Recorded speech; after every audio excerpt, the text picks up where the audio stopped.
Hello friends, എല്ലാവർക്കും നമസ്കാരം. നിങ്ങൾ ഏവരും കാത്തിരിക്കുന്ന രേവതിയുടെയും സച്ചിയുടെയും ഇന്നത്തെ വിശേഷത്തിലേക്ക് എല്ലാ കൂട്ടുകാർക്കും സ്വാഗതം. എല്ലാവർക്കും നല്ലൊരു ദിവസം ആശംസിച്ചുകൊണ്ട് തന്നെ നല്ലൊരു ഞായറാഴ്ച നേർന്നുകൊണ്ട് തന്നെ നമുക്ക് ഇന്നത്തെ സൂപ്പർ ഹിറ്റ് വിശേഷത്തിലേക്ക് കിടക്കാം. അപ്പൊ അതിനുമുമ്പായിട്ട് ആരെങ്കിലും നമ്മുടെ ചാനൽ ആദ്യമായിട്ട് കാണുന്നുണ്ടെങ്കിൽ ഇതുവരെ സബ്സ്ക്രൈബ് ഒന്നും ചെയ്ത് വെച്ചിട്ടില്ലെങ്കിൽ തീർച്ചയായിട്ടും ഒന്ന് സബ്സ്ക്രൈബ് ചെയ്ത് വെച്ചിട്ട് നമ്മുടെ വീഡിയോ ഇഷ്ടപ്പെടുന്നവർ ഒരു ലൈക്ക് കൂടി അടിച്ചിട്ട് വീഡിയോ കാണാൻ വേണ്ടി ശ്രമിക്കണം. അപ്പൊ നേരെ വിശേഷത്തിലേക്ക് തന്നെ കിടക്കാം. അങ്ങനെ ചന്ദ്രയുടെ കാല് പിടിക്കാനായിട്ട്, കരഞ്ഞ് കാല് പിടിക്കാനായിട്ട് ദേവവും ലക്ഷ്മിയും കൂടെ ചെന്നു. എങ്ങോട്ടേക്ക്? ഭാമയുടെ വീട്ടിലേക്ക്. അവിടെ ചെന്ന് കഴിഞ്ഞപ്പോഴത്തേക്കും ചന്ദ്ര അവരെ അങ്ങോട്ട് ഇല്ലാണ്ടാക്കുകയാണ് കേട്ടോ. അതുപോലെ അവരെ അപമാനിച്ച് അവിടെ നിന്ന് ഇറക്കി വിടുകയാണ്. നമ്മുടെ രേവതി ചെന്നിട്ട് ഇതിന്റെ വല്ല ആവശ്യം ഉണ്ടായിരുന്നു അമ്മയ്ക്കെന്നൊക്കെ ചോദിച്ചിട്ട്, ബാ അമ്മയെ നിൽക്കണ്ട, ഇനി ഇതൊക്കെ തന്നെ നടക്കുള്ളൂ എന്ന് എനിക്ക് അറിയായിരുന്നു, അതുകൊണ്ടാണ് ഞാൻ അമ്മയോട് ഇങ്ങോട്ടേക്ക് വരണ്ട എന്ന് പറഞ്ഞത് എന്നും പറഞ്ഞ് തിരിച്ച് കൂട്ടിക്കൊണ്ട് നമ്മുടെ ഭാമയുടെ വീട്ടിൽ നിന്ന് വരുവാണ് കേട്ടോ.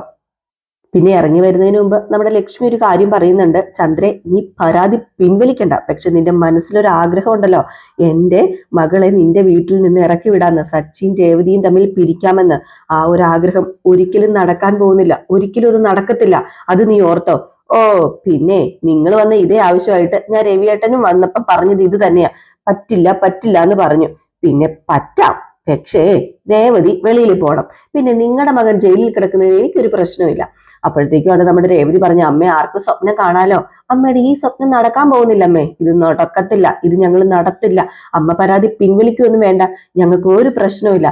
പക്ഷേ ഞാനും സച്ചിയേട്ടനും ജീവനോടെ ഉണ്ടെങ്കിൽ ശരത്ത് ജയിലിൽ പോവില്ല, അവനെ ജയിലിൽ വിടില്ല. ഓ പിന്നെ നിയമൊക്കെ നിങ്ങളുടെ കയ്യിലാണല്ലോ, ഒന്ന് പോടി അവിടുന്ന്, നമുക്ക് കാണാം അവിടെ നിന്ന് എന്നാ നടക്കാൻ പോകുന്നതെന്ന്. ഞാൻ ഇതിനു വേണ്ടി തന്നെ ഇറങ്ങി തിരിച്ച, നിന്റെ അനിയൻ ജയിലിൽ പോകും. അപ്പോഴത്തേക്കും ദേവ് പറഞ്ഞു, ഞങ്ങൾക്കും ഇതുപോലെ തിരിച്ചു പറയാനുള്ള ഒരു അവസരം വരും, അന്നും ഇത് കാണണം, ഈ വാശിയും വീറും ഒക്കെ. വെല്ലുവിളിക്കുകയാണോ? ഇറങ്ങി പോടി. അതെ, ഞങ്ങൾ ഇവിടുന്ന് താമസിക്കാൻ വന്നൊന്നും അല്ല, മനുഷ്യന്മാർ വല്ലോ താമസിക്കോ നിങ്ങളുടെ ഒപ്പം? ഒരിക്കലും മനുഷ്യന്മാരൊന്നും താമസിക്കില്ല നിങ്ങളുടെ ഒപ്പം. ബാമേ നമുക്ക് പോകാം. അപ്പോഴത്തേക്കും ഭാമ അവിടെ നിൽക്കുന്ന കണ്ടപ്പോഴത്തേക്കും ചന്ദ്ര പറഞ്ഞു, എന്ത് കാണാൻ നിൽക്കുക ഭാമേ, ബാ അകത്തേക്ക്, ഇതുങ്ങളൊക്കെ കണ്ടിട്ട് എന്ത് കിട്ടാൻ ദരിദ്രവാസികൾ എന്ന് പറഞ്ഞിട്ട് ഭാമേനെയും കൂട്ടി അകത്ത് പോയിട്ട് ചന്ദ്ര അങ്ങ് വാതിലടയ്ക്കാണ് കേട്ടോ. രേവതിക്കാണെങ്കിൽ അങ്ങ് എന്താ പോലെയായി പോയി. അത്രയൊക്കെ രേവതി പറഞ്ഞെങ്കിലും രേവതിക്ക് അങ്ങ് ഇല്ലാണ്ടായി നിൽക്കുകയാണ് കേട്ടോ രേവതി. എന്നിട്ട് നമ്മുടെ ലക്ഷ്മി രേവതിയോട് പറഞ്ഞു, മോളെ ഇനി നമ്മൾ എന്താ മോളെ ചെയ്യുന്നത്? എന്ത് ചെയ്യും? അത് പിന്നെ അമ്മയെ നമ്മൾ കാല് പിടിച്ചില്ലേ, ഇതിൽ കൂടുതൽ നമ്മൾ എന്താ ചെയ്യേണ്ടത്? ഇത്രയും കാല് പിടിച്ചിട്ട് പോലും അവരുടെ മനസ്സ് അലിഞ്ഞില്ലല്ലോ. നമ്മൾ ഇനി ഇവിടെ നിന്നിട്ട് പ്രത്യേകിച്ച് കാര്യമൊന്നുമില്ല, ആരുമില്ലാത്തവർക്ക് ഈശ്വരൻ ഉണ്ടാകും, അങ്ങനെ കരുതിയാൽ മാത്രം മതി. അല്ല, എന്നിട്ട് ഈശ്വരന് പോലും നമ്മളെ വേണ്ടതായില്ല രേവതി, അതുകൊണ്ടല്ലേ ദൈവം ഇങ്ങനെ തീ തീറ്റിച്ചോണ്ടിരിക്കുന്നത്. അതുകൊണ്ട് മാത്രമല്ലേ എനിക്ക് സഹിക്കാനാവുന്നില്ല മോളെ, ഞാൻ എന്താ മോളെ ചെയ്യേണ്ടത്? ഇങ്ങനെ ഒരു ജന്മമായി പോയല്ലോ, ഇങ്ങനെ ഒരു അമ്മേനെയാണല്ലോ നിങ്ങൾക്ക് കിട്ടിയത്, ഒരു കഴിവത്തും ഇല്ലാത്ത ഒരു അമ്മേനെ. അയ്യോ അമ്മ അങ്ങനെയൊന്നും പറയല്ലേ അമ്മേ, ഈശ്വരൻ പരീക്ഷണങ്ങൾ ഒരുപാട് കൊണ്ടുവരും, അതെല്ലാം നേരിടാനുള്ള കരുത്ത് നമുക്ക് തന്നിട്ടുണ്ട്, അതുകൊണ്ട് തന്നെ ഇത്രയും പരീക്ഷണങ്ങൾ ഈശ്വരൻ നമുക്ക് കൊണ്ടുവരുന്നത് എന്ന്. ഏതായാലും ഈ സമയത്ത് പിന്നെ കാണിക്കുന്ന സീൻ എന്ന് പറഞ്ഞാൽ നമ്മുടെ സച്ചി പൈസ മേടിക്കാൻ വേണ്ടി അവിടെയും ഇവിടെയും ഒക്കെ നടക്കുകയാണ് കേട്ടോ. അങ്ങനെ ഒരു ഫിനാൻസറിന്റെ അടുത്ത് ചെന്നിട്ട്, അതായത് കാറിന് മേൽ റീസിസി ഇട്ട് എടുക്കാനാണ്. അവിടെ ചെന്ന് ചോദിച്ചു കഴിഞ്ഞപ്പോഴത്തേക്കും അയാൾക്ക് ഭയങ്കര ബുദ്ധിമുട്ടിട്ടോ കൊടുക്കാനായിട്ട്. ലാസ്റ്റ് നമ്മുടെ സച്ചിയുടെ വർത്താനം കേട്ട് കഴിഞ്ഞപ്പോഴത്തേക്കും നിങ്ങൾക്ക് എത്രയാ വേണ്ടത് എന്നിങ്ങനെ ചോദിച്ചപ്പം പറഞ്ഞു, എനിക്കൊരു 5 ലക്ഷമോ സാറേ വേണ്ടത്, ഒരു 5 ലക്ഷം വേണമെന്ന് പറഞ്ഞപ്പം 5 ലക്ഷമോ? ഇനിയിപ്പോ എന്താ ചെയ്യാൻ പറ്റുക? എന്റെ പൊന്നു സാറേ, എന്തെങ്കിലും ഒന്ന് ചെയ്യണം സാറേ. സച്ചി, ഈ കാർ വിറ്റിട്ടുണ്ടെങ്കിൽ 5 ലക്ഷം രൂപ കിട്ടുമോ? അത് പിന്നെ ഇതേ കൂടുതൽ കിട്ടൂല സാറേ, പിന്നെന്താ? എന്നാ പിന്നെ അത് വിറ്റൂടെ തനിക്ക്? എന്റെ പൊന്നു സാറേ, ഒരിക്കലും അതൊന്നും വിൽക്കാൻ എന്നെ കൊണ്ട് പറ്റില്ല, അതുകൊണ്ടല്ലേ ഞാൻ ജീവിക്കുന്നത്.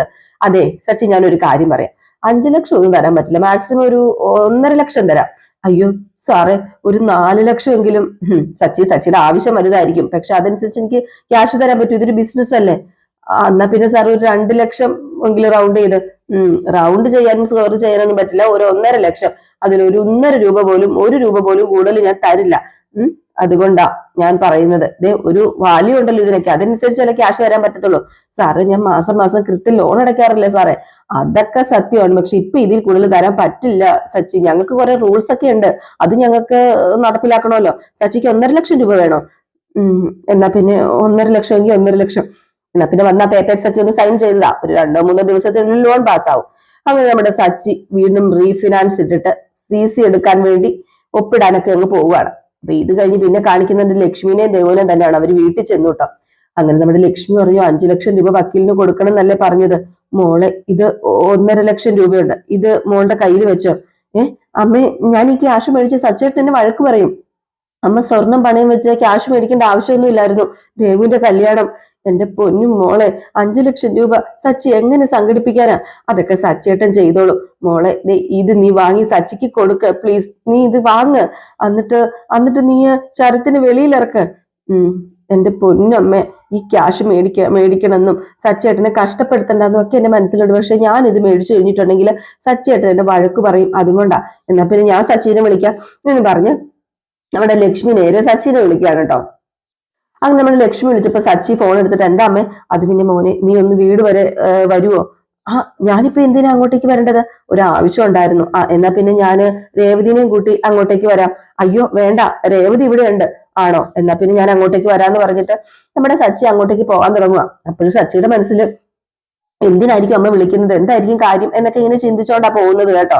അങ്ങനെ നമ്മുടെ സച്ചി നേരെ നമ്മുടെ രേവതിയുടെ വീട്ടിലേക്ക് എത്തി കേട്ടോ. കയറി വന്നിട്ട് നമ്മുടെ രേവതിയോട് ചോദിച്ചു, അല്ല എന്തിനാ എന്നെ വരാൻ പറഞ്ഞത്? അപ്പോഴത്തേക്ക് നമ്മുടെ ലക്ഷ്മി ഇറങ്ങി വന്നിട്ട് പറഞ്ഞു, അത് പിന്നെ മോനെ, ഞാൻ നിന്നെ വിളിച്ചത് വേറൊന്നിനും അല്ലാന്ന് പറഞ്ഞ ഒരു പേപ്പർ പൊതിയൊക്കെ ആയിട്ട് വന്നു. അപ്പോഴത്തേക്കും സച്ചി ചോദിച്ചു, എന്താ അമ്മ കാര്യം പറ.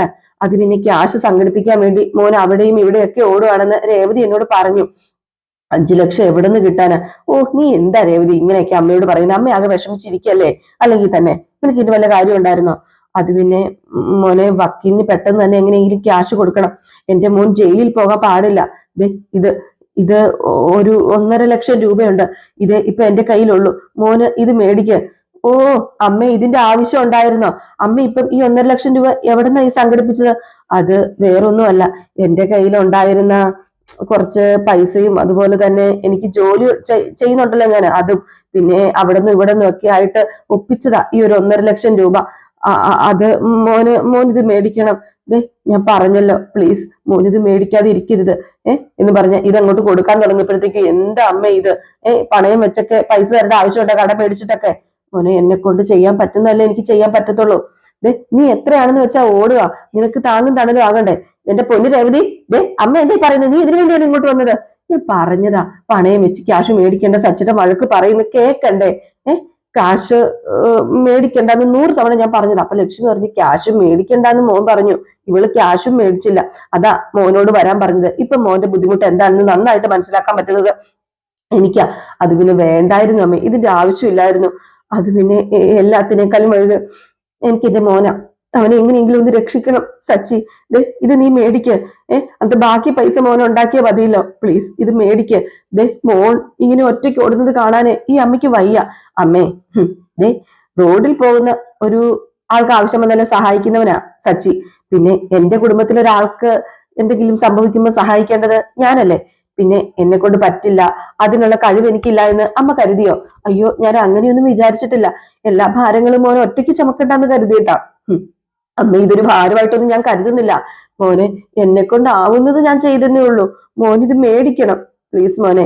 അങ്ങനെ നമ്മുടെ രേവതി പറയാണ്, സച്ചേട്ട സച്ചേട്ട മേടിച്ചില്ലെങ്കിൽ അമ്മയ്ക്ക് വിഷമാവില്ല എന്ന് പറഞ്ഞിട്ട് നമ്മുടെ രേവതിനെ കൊണ്ട് തന്നെ സച്ചി മേടിപ്പിക്കുകയാണ് കേട്ടോ. സച്ചി പറഞ്ഞു, നീ ഒരു കാര്യം ചെയ്ത് നീ മേടിക്കെന്ന് പറഞ്ഞ് അങ്ങനെ നമ്മുടെ രേവതി ആ പൈസ മേടിച്ച് സച്ചിയുടെ കൈ കൊടുക്കുക. ഏതായാലും 1.5 ആയിട്ടുണ്ട്. ബാക്കി 2 കൂടെ നമ്മുടെ സച്ചി ഇനി നെട്ടോട്ട് ഓടി ഒപ്പിക്കണം. അങ്ങനെ നമ്മുടെ സച്ചി പറയുന്നുണ്ട്, എങ്ങനെയാണെങ്കിലും നാളെ വക്കീലിന് 5 ലക്ഷം രൂപ ഞാൻ കൊടുക്കും. ഒരാഴ്ചക്കകം ഈ ക്യാഷ് ഞാൻ അമ്മയ്ക്ക് തിരിച്ചും തരും, അതുറപ്പാ. ഇല്ലെങ്കിലേ ഞാൻ ഒന്നിനും കൊള്ളാത്തവനായി പോകും. അതുകൊണ്ട് അമ്മ പേടിക്കൊന്നും വേണ്ട. എന്ത് പേടിയാ മോനെ? എനിക്ക് പേടിയോ? അല്ല അമ്മ വിഷമിക്കരുത്. സ്വർണങ്ങളൊന്നും അങ്ങനെ പണയം വെക്കാൻ പാടില്ല. കാരണം ദേവുവിനെ കല്യാണം കഴിപ്പിച്ച് വിടാനുള്ളതാ. പിന്നെ അച്ഛന്റെ ഭാഗത്ത് നിന്ന് ചിന്തിക്കുമ്പോൾ, അതായത് മരിച്ചു പോയെങ്കിലും ഒരച്ഛൻ ചെയ്യേണ്ട കാര്യങ്ങളൊക്കെ അല്ലേ ഞാൻ ചെയ്യണത്. ആ അച്ഛന്റെ ആത്മാവിന് ശാന്തി കിട്ടണമെങ്കിൽ ഈ പൈസ ഞാൻ മേടിച്ചോണ്ട് പോയാൽ ശരിയാവില്ല. ഞാൻ തന്നെ കഷ്ടപ്പെട്ടിട്ട് ശരത്തിനെ പുറത്തിറക്കണം. ഏതായാലും ഞങ്ങൾ പോവാ, രേവതി നമുക്ക് പോകാമെന്ന് പറയാണ്. എന്നിട്ട് പോകാൻ നേരത്ത് നമ്മുടെ രേവതി പറയുന്നുണ്ട്, അമ്മ വിഷമിക്കൊന്നും വേണ്ട, ശരത്തിനെയും കൂട്ടി ഞങ്ങൾ വരത്തുള്ളൂ എന്നൊക്കെ പറഞ്ഞിട്ട് അവിടെ നിന്ന് ഇറങ്ങുന്നത്. പിന്നെ കാണിക്കുന്ന സീൻ എന്ന് പറഞ്ഞിട്ടുണ്ട്, നമ്മുടെ സച്ചി അവിടുന്ന് ഇവിടുന്ന് ഒക്കെ ഒപ്പിച്ച കുറെ പൈസയും, രേവതി ഒപ്പിച്ച പൈസയും, ലക്ഷ്മിയൊക്കെ ഒപ്പിച്ച പൈസയൊക്കെ ആയിട്ട് ഒന്നിങ്ങനെ ഒത്തുകൂട്ടി വെച്ച് കണക്കൊക്കെ എഴുതി നോക്കുകയാണ്. നോക്കിക്കഴിഞ്ഞപ്പോഴത്തേക്ക് നമ്മുടെ രേവതി പറഞ്ഞു, അത് പിന്നെ സച്ചേട്ടാ, ഇതിപ്പോ 4 ലക്ഷം രൂപ ആയിട്ടുള്ളല്ലോ. അതെ, ഇനിയിപ്പോ എന്ത് ചെയ്യും രേവതി? ഇനിയും വേണമല്ലോ 1 ലക്ഷം രൂപ. ഇനിയിപ്പം എന്ത് ചെയ്യും? വക്കീലിന് പൈസ കൊടുക്കണ്ടേ? അത് പിന്നെ സച്ചേട്ടാ, എന്റെ വണ്ടി വിറ്റാലോ? ആഹാ, അങ്ങനെയാണെങ്കിൽ ഞാൻ എന്റെ കാർ വിൽക്കത്തില്ലേ രേവതി? വണ്ടി വിൽക്കുമൊന്നും വേണ്ട, സ്കൂട്ടർ വിറ്റാല് നീ പിന്നെ എങ്ങനെ പൂ വിൽക്കും? വേണ്ട, അതിന്റെ ആവശ്യമില്ല. കാറും സ്കൂട്ടറും കൊണ്ടാ നമ്മുടെ ജീവിതം തന്നെ മുന്നോട്ടേക്ക് പോകുന്നത്. അത് ഒരിക്കലും വിൽക്കാൻ പാടില്ല. വേറെ എന്തെങ്കിലും നമുക്ക് ചെയ്യാം. വേറെ വേറെ എന്ത് ചെയ്യാനാ സച്ചേട്ടാ? പിന്നെ എന്ത് ചെയ്യും സച്ചേട്ടാ നമ്മള്?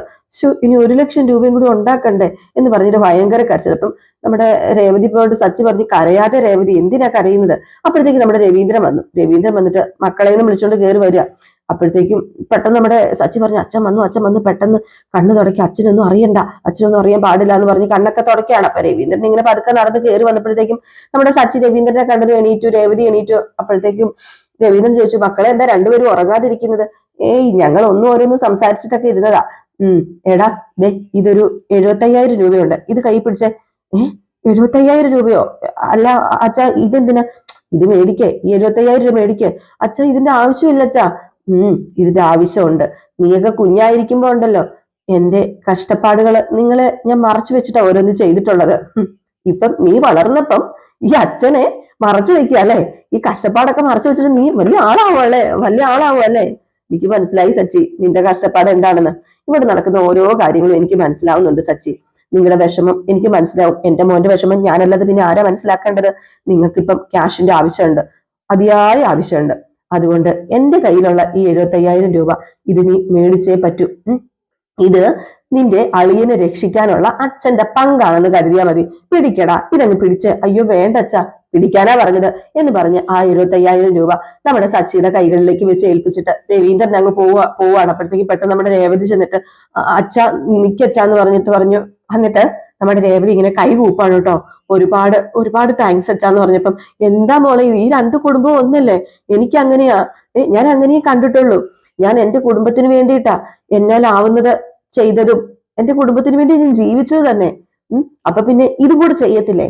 ദേ പിന്നെ എന്റെ മക്കൾ ഇങ്ങനെ സമാധാനം നഷ്ടപ്പെട്ട് നടക്കുന്നത് കാണുന്നത് എനിക്കിത് സമാധാനം ഉണ്ടാക്കുന്ന കാര്യമല്ല. ഇനി ജീവിക്കാൻ എത്ര കാലം മുന്നോട്ട് കിടക്കുന്നത്? അനുഭവങ്ങളൊക്കെ പല രീതിയിൽ നമുക്ക് ഫേസ് ചെയ്യേണ്ടി വരും. അതൊക്കെ നമ്മൾ ഫേസ് ചെയ്യണം. അതൊക്കെ ഫേസ് ചെയ്ത് മുന്നോട്ടേക്ക് പോകണം. അപ്പോഴൊക്കെ ദേ ഒരു തന്റെ ഇടം നിങ്ങളുടെ കൂടെ ഉണ്ടാകണം. തളർന്നു പോകരുത്. എന്നും എന്നും ഉയർന്ന് എന്നും രണ്ടുപേരുടെയും കരങ്ങൾ ഒരുമിച്ച് പിടിച്ച് തന്നെ ഇരിക്കണം. പിന്നെ കണ്ടില്ലേ, എന്ത് പ്രശ്നം വന്നാലും നേരിടാൻ ധൈര്യം ഉള്ളവനാ. പക്ഷെ ഒന്ന് മനസ്സ് പാളിപ്പോയപ്പോഴത്തേക്കും കണ്ടില്ലേ, ക്ലാവ് പിടിച്ച പോലെ ആയില്ലേ. അത് പാടില്ല മോനെ, അത് പാടില്ല. ആരെയും പറ്റിച്ചിട്ടൊന്നുമല്ലല്ലോടാ നീ ഇപ്പൊ ഇങ്ങനെ അനുഭവിക്കേണ്ടി വന്നത്. സ്വയം പറ്റിക്കപ്പെട്ടത് കൊണ്ടല്ലേ. സാരമില്ല മോനെ. അതുകൊണ്ട് കൂട്ടിനെന്നും രേവതി ഉണ്ടാകും, ദൈവവും ഉണ്ടാകും. അതുകൊണ്ട് മോൻ പേടിക്കണ്ട അച്ഛ. അത് പിന്നെ എന്ന് പറഞ്ഞുകൊണ്ട് നമ്മുടെ രവീന്ദ്രന്റെ കൈ പിടിച്ചിട്ട് സച്ചിൻ കരയാണ് കേട്ടോ. അത് കഴിഞ്ഞ് നമ്മുടെ രവീന്ദ്രൻ പറഞ്ഞു, ഇനി ബാക്കി എത്ര ക്യാഷാ വേണ്ടതെന്നൊന്നും എനിക്കറിയില്ല, എത്രയാണെങ്കിലും ചോദിക്കാൻ മടിക്കണ്ട. ഞാന് എവിടെന്നെങ്കിലും ഒക്കെ ചിലപ്പം ചോദിച്ച് മേടിച്ചു തരാം. പിന്നെ നിങ്ങളെ കൊണ്ട് പറ്റുന്നത് നിങ്ങൾ ഉണ്ടാക്കുക. നിങ്ങളിങ്ങനെ വെന്ത് നടക്കുന്നത് കാണാനേ ഈ അച്ഛന് പറ്റില്ല. ഈ അച്ഛന്റെ മനസ്സൊക്കെ എന്തോ മരവിച്ചത് പോലെ ആവുക. വയസ്സായില്ലേ, അതുകൊണ്ടായിരിക്കാം ചിലപ്പം. പഴയ പോലെ നെഞ്ച് താങ്ങുന്നില്ല ഒന്നും. നെഞ്ച് പൊട്ടുക, വിങ്ങുക എന്നൊക്കെ പറഞ്ഞിട്ട് നമ്മുടെ രവീന്ദ്രൻ അങ്ങ് പോവാണ് കേട്ടോ. രവീന്ദ്രന്റെ കണ്ണീന്ന് കണ്ണുനീര് വരുന്നുണ്ട്. രേവതിയും സച്ചിയും ഒക്കെ ആ സമയം നിന്ന് കരയുക. ആ ഒരു സമയത്ത് നമ്മുടെ സച്ചി ഓടി ചെന്ന് നമ്മുടെ രവീന്ദ്രനെ കെട്ടിപ്പിടിച്ച് കരയുന്നു. ആ സമയത്ത് തന്നെ നമ്മുടെ രേവതിയും വന്നു കേട്ടോ. രേവതിയും നമ്മുടെ രവീന്ദ്രനെ കെട്ടിപ്പിടിച്ച് ഭയങ്കര കരച്ചിലാണ്. അങ്ങനെ നമ്മുടെ രവീന്ദ്രൻ പറഞ്ഞു, എന്റെ മക്കളെ ഒരിക്കലും ഞാൻ താത്ത് കെട്ടത്തില്ല. എന്റെ മക്കളെ എന്നും ദൈവം ഉയർത്തും, അതുറപ്പ. എന്റെ മക്കൾ എന്താ അനുഭവിക്കുന്നത് എന്ന് ദൈവത്തിന് നന്നായിട്ട് അറിയാം. അതുകൊണ്ട് ദൈവം ഉയർത്തുള്ളൂ, ഒരിക്കലും എന്റെ മക്കളെ ദൈവം താത്തി കെട്ടില്ല എന്ന് പറഞ്ഞ് നമ്മുടെ രവീന്ദ്രൻ മക്കളെ ചേർത്ത് പിടിച്ച് ഇങ്ങനെ പൊട്ടിക്കരയുന്ന ഒരു സീനാണ്. നമ്മളും ചെറിയൊരു ഇമോഷണൽ ഒക്കെ ആയി പോകും ആ സീൻ കാണുമ്പോഴേ. ഏതായാലും പിന്നെ നേരെ പരപര വെളുത്തു നേരെ വക്കീലിന്റെ അടുത്തേക്ക് ചെല്ലുകയാണ് സച്ചിൻ രേവതി. അങ്ങനെ ക്യാഷ് ഒക്കെ കൊണ്ടുപോയി നമ്മുടെ വക്കീലിന്റെ ടേബിളിൽ വെച്ചിട്ട്, എങ്ങനെയെങ്കിലും എന്റെ ശരത്തിനെ രക്ഷിക്കണം സാർ എങ്ങനെയാ സാർ ഈ 5 ലക്ഷം രൂപയും കൊണ്ട് ഞങ്ങളുടെ ശരത്തിനെ രക്ഷിക്കാൻ പോകുന്നത് എന്നിങ്ങനെ സച്ചി ചോദിച്ചു. കാരണം അവർക്ക് അറിയണമല്ലോ ഇത് എങ്ങനെയാണെന്ന് അറിയത്തില്ലല്ലോ. ഈ 5 ലക്ഷം രൂപ വെറുതെ ആയി പോകാൻ പാടില്ലല്ലോ. അപ്പൊ അത് ചോദിച്ചു കഴിഞ്ഞപ്പോഴത്തേക്കും വക്കീല് പറഞ്ഞു, അതൊക്കെ നിങ്ങളിപ്പോ അറിയേണ്ട കാര്യമില്ല. ഈ 5 ലക്ഷം രൂപയും കൊണ്ട് ഞാൻ രക്ഷിക്കും. അമ്മയെ കുറിച്ച് അറിയാൻ മേലാഞ്ഞിട്ടാ. ആര് പറഞ്ഞാലും അമ്മ കേക്കില്ല. അതൊക്കെ ഞാൻ നോക്കിക്കോളാം സച്ചി, നീ പേടിക്കേണ്ട. നിന്റെ അമ്മേനെ കൊണ്ട് ഞാൻ സമ്മതിപ്പിക്കും. അതിന് ചില ട്രിക്കുകളുണ്ട്, അത് നിങ്ങൾക്ക് മനസ്സിലാവില്ല. കേസ് ഒഴിവായ പോരെ, നിങ്ങളുടെ അനിയന് ജയിലിൽ പോകേണ്ടി വരില്ല. നിങ്ങൾ അതിന് വിശ്വസിക്കുക. അല്ല സാറേ, ഞങ്ങക്ക് സാറിന് വിശ്വാസമൊക്കെ തന്നെയാ. എന്നാ പിന്നെ ധൈര്യമായിട്ട് അങ്ങ് ചെല്ലുന്നേ, ഞാൻ വിളിച്ചോളാം. ഇനിയിപ്പം നിങ്ങളെ വിളിക്കാൻ പോകുന്നത് നമ്മുടെ ശരത്തിനെ ജയിലിൽ പോകണ്ട എന്ന് പറയാൻ വേണ്ടി ആയിരിക്കും. അപ്പോഴത്തേക്കും പെട്ടെന്ന് അവിടെ ഒരു സ്റ്റാഫ് ഉണ്ടായിരുന്നു. ആ സ്റ്റാഫിനെ നമ്മുടെ വക്കീൽ വിളിക്കുകയാണ്, ഗംഗാധരൻ എന്ന് പറഞ്ഞ്. എന്നിട്ട് ചന്ദ്രനെ കുറിച്ച് അന്വേഷിച്ചോന്ന് ചോദിച്ചപ്പോഴത്തേക്കും അന്വേഷിച്ചു ഒരു മണി മൈൻഡ് ആണ്. ആ സ്ത്രീ ഇപ്പം ആ സ്ത്രീയുടെ കൂട്ടുകാരിയുടെ വീട്ടിലാണ് ഉള്ളത്.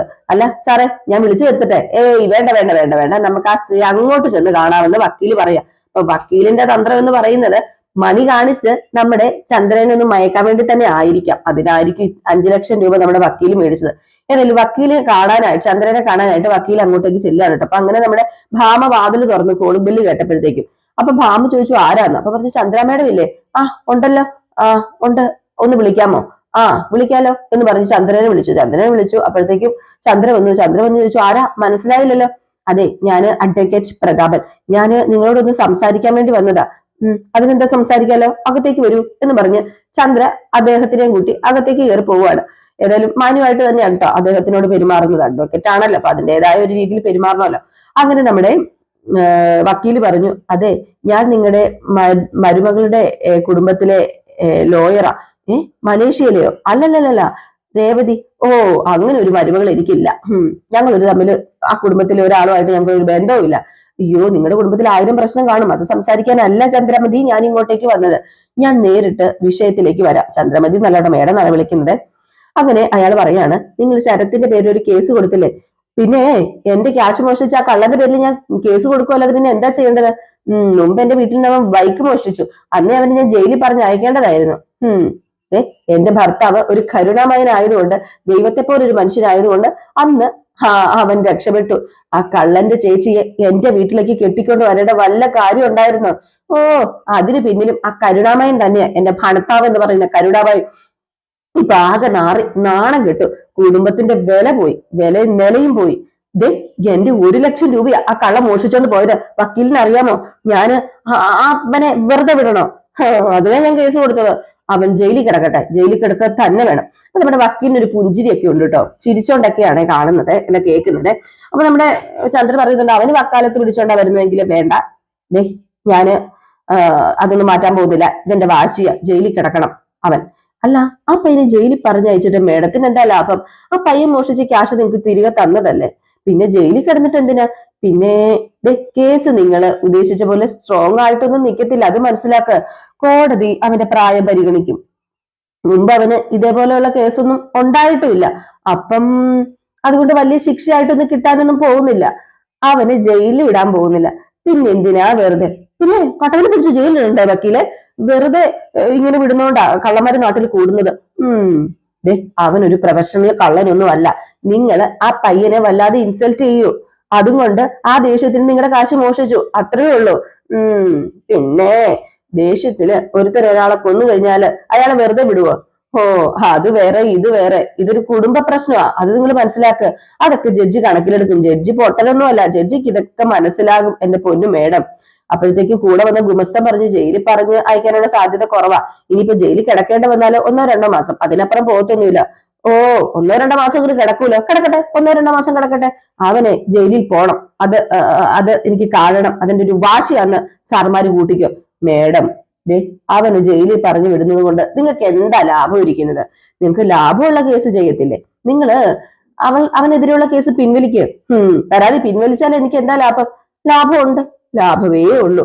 പരാതി പിൻവലിച്ചാല് നിങ്ങൾക്ക് ഞാൻ പൈസ തരാം. പൈസയോ? എന്ത് പൈസ? ഏത് പൈസ? എവിടത്തെ പൈസ? നിങ്ങൾ എനിക്ക് പൈസ തരുന്നതിന് അതെന്തൊരു ന്യായം? കേസ് കോടതിയിൽ എത്തും മുമ്പേ ഒത്തുതീർപ്പാക്കാമെന്ന് കരുതി. അതൊരു നല്ല കാര്യമല്ലേ? അതിന് എത്ര പൈസയാണ് നിങ്ങൾക്ക് വേണ്ടത്? ആ പയ്യന്റെ പഠിപ്പ് നിന്നു പോകും. അതുകൊണ്ടൊക്കെയാണ് ഞാൻ ഇങ്ങനെ ചെയ്യുന്നത്. എന്തിനാ ഒരു പയ്യന്റെ ഭാവി ഇല്ലാതാക്കുന്നത്? നിങ്ങൾ കേസ് പിൻവലിക്കുകയാണെങ്കിൽ അത് അവന് നല്ലതായിരിക്കും, നിങ്ങൾക്കും നല്ലതായിരിക്കും. അവന് പഠിപ്പ് തുടരാം, നിങ്ങൾക്ക് പൈസയും കിട്ടും. അവന് ജയിലിൽ പറഞ്ഞയച്ചത് കൊണ്ട് നിങ്ങൾക്ക് ഒരു ലാഭവും ഉണ്ടാകാൻ പോകുന്നില്ല. എന്തെങ്കിലും ഉണ്ടാകുമോ? പക്ഷെ പറഞ്ഞയക്കാതിരുന്നാൽ പൈസ കൈ കിട്ടും. അപ്പൊ നമ്മുടെ ഭാമ പറഞ്ഞു, ചന്ദ്രേ സാറ് പറയുന്ന പോലെ ചെയ്യേ, പഠിക്കുന്ന പയ്യനല്ലേ, അവന്റെ ഭാവി കളയുന്നത് എന്തിനാ? നിനക്ക് അതുകൊണ്ട് എന്ത് നേട്ടമുള്ളത്? ഒരു നേട്ടമില്ലല്ലോ. ഇങ്ങനെയാകുമ്പോ നിനക്ക് നേട്ടം ഉണ്ടാവൂലോന്ന്. ഏതായാലും പൈസയിലങ്ങ് നമ്മുടെ ചന്ദ്ര വീഴുന്നുണ്ട് കേട്ടോ. അപ്പൊ കാത്തിരുന്ന് തന്നെ കാണാം എന്താ സംഭവിക്കാൻ പോകുന്നത്. അപ്പൊ എല്ലാവരും കാത്തിരിക്കും. എല്ലാവർക്കും വീണ്ടും നല്ലൊരു ദിവസം ആശംസിച്ചുകൊണ്ട് നിർത്തുന്നു. ലൈക്ക് അടിക്കാൻ മറക്കരുതേ.